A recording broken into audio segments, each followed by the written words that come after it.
Nous avons subi trop d'injustices. Je veux parler de l'Afrique dans son ensemble. Cet après-midi, plaise à Dieu, grâce aux bons soins de mon frère le Premier ministre Sonko, avec l'autorisation de son Excellence, Monsieur le Président, nous irons à Tcharoy pour nous incliner et rendre hommage à nos pères qui ont été malheureusement massacrés. Je pense qu'il n'y a pas de terme plus approprié. Et aujourd'hui, nous devons nous mettre debout pour briser toutes les chaînes. Parce que le vrai problème aujourd'hui, c'est de se rendre compte que la souveraineté, personne ne va nous octroyer la souveraineté. Que ce soit sur le plan économique, que ce soit sur le plan militaire et sur tous les aspects, nous devons, dans un esprit de sacrifice, mener le combat pour briser toutes les chaînes. Et je peux vous assurer que tant que ces chaînes ne seront pas brisées, nous pouvons tourner toutes les théories que nous voulons, toutes les richesses que nous allons produire, la sueur de notre front ne profitera pas à nos populations, ça profitera toujours au même maître. Donc, c'est pour dire aujourd'hui que nous sommes dans cet élan-là. Il faut aussi reconquérir nos identités. Ça, c'est très important. Il faut que les jeunes Sénégalais soient fiers d'être Sénégalais. Il faut que les jeunes Burkinabés soient fiers d'être Burkinabés. Et pour conquérir cette fierté, il faut qu'ils connaissent son histoire. Il faut que il ne soit pas en admiration des héros venus d'ailleurs. Il y a des héros au Sénégal. Il faut qu'ils les connaissent. Il faut qu'ils s'identifient.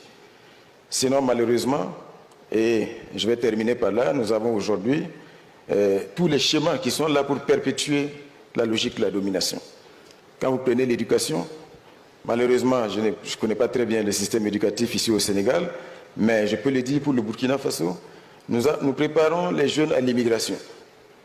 Parce que depuis l'école primaire au secondaire, il ne connaît pas son pays, il s'identifie à des héros venus d'ailleurs, et les modèles de développement qui lui sont présentés, ce sont les modèles de développement venus d'ailleurs. À cela, si on ajoute l'hégémonie médiatique, qui construit évidemment des modèles de réussite venus d'ailleurs, vous avez des jeunes qui ont les pieds à Ouagadougou, à Dakar, mais en réalité, leur esprit est ailleurs. Parce qu'ils pensent qu'ils ne croient pas en leur pays.